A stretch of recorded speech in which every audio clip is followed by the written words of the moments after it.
Hey, Bastish B here for 64K and welcome to the first episode of Platform Decades.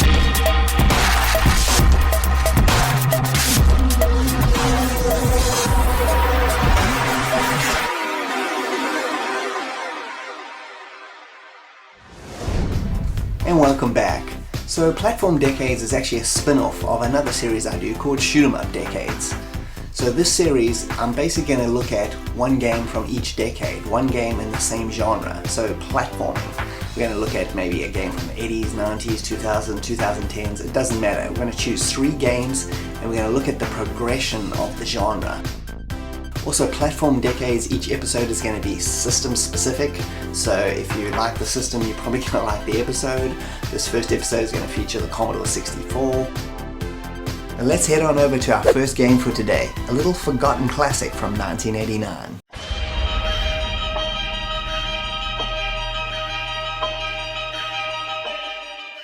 Released in 1989, Hard and Heavy was meant to be the sequel to the C64's then king of the platform game, the Giana sisters. But Rainbow Arts had to make a lot of adjustments to get this one under Nintendo's radar due to the legal trouble with the original. It was eventually released through Reline in Germany only, and the Giana sisters' characters were changed to robots, Hard and Heavy. Armin Gessert was one of the designers, and he worked on the original Giana sisters with Manfred Trenz, and Chris Hulsbeck again composed the music for this lost platform gem. Hard and Heavy was a fast-paced platformer with almost shooter-type gameplay, getting through the 25 levels as fast as possible while blasting everything that gets in your way. Your first instinct is to jump on the creatures' heads, but doing that will result in total death. It's very strange playing a platform game without its most notable trope, but that's what makes this game so interesting to me. Everything can be destroyed with a few good laser shots, and you have a temporary shield system and a classic kill everything on screen device. Also a lot like an old shoot 'em up game. Collecting crystals is probably the most traditional part, but the race against time is your real enemy, especially later on where you may have to turn on a trainer to get past some of those later levels. The graphics are pretty good, and the game definitely runs on a modified Giana Sisters engine, with what looks like, to me anyway, backgrounds from Manfred Trenz's shoot 'em up classic Catechus. Music by Hulsbeck is pretty good as always, with some really fast-paced numbers that really suit the gameplay well. If you've never tried this before, it's definitely worth a go, with fast-paced gameplay and quick reactions needed in this obscure platformer shooter gem. Now let's jump to the 90s for our second game.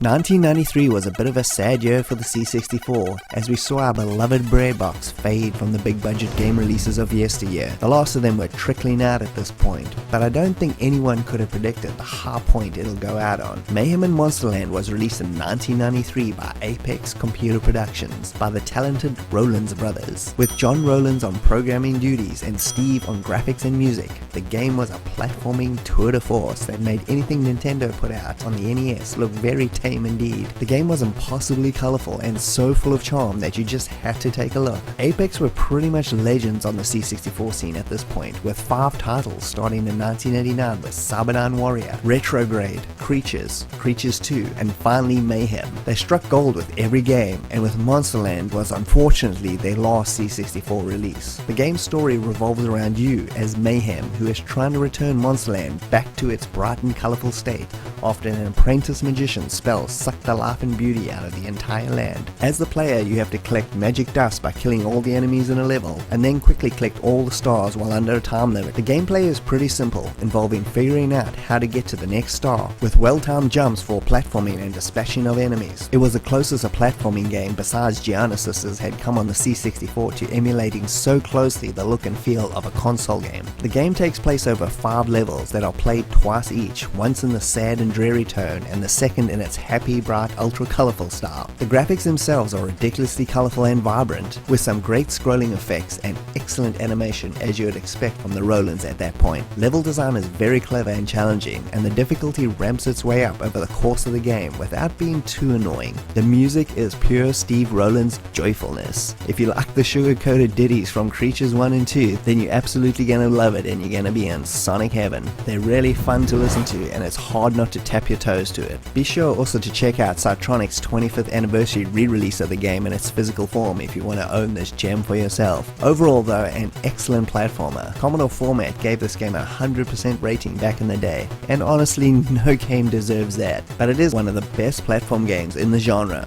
for the system. And our final platforming game for today is from 2017.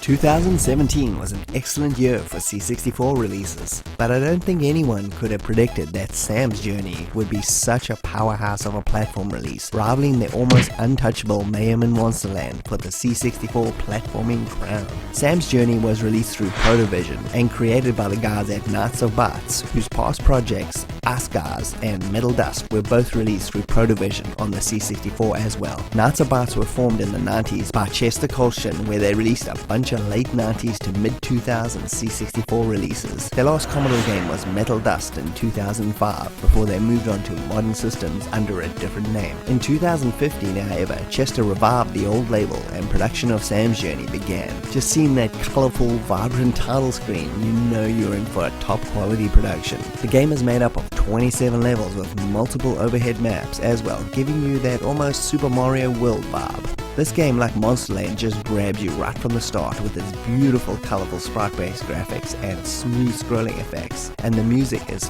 fun and jolly in the best sense. As per usual with these games, collecting diamonds, finding secrets, jumping, or just plain avoiding platform-related death is all part of the fun. The game also employs the costume mechanic.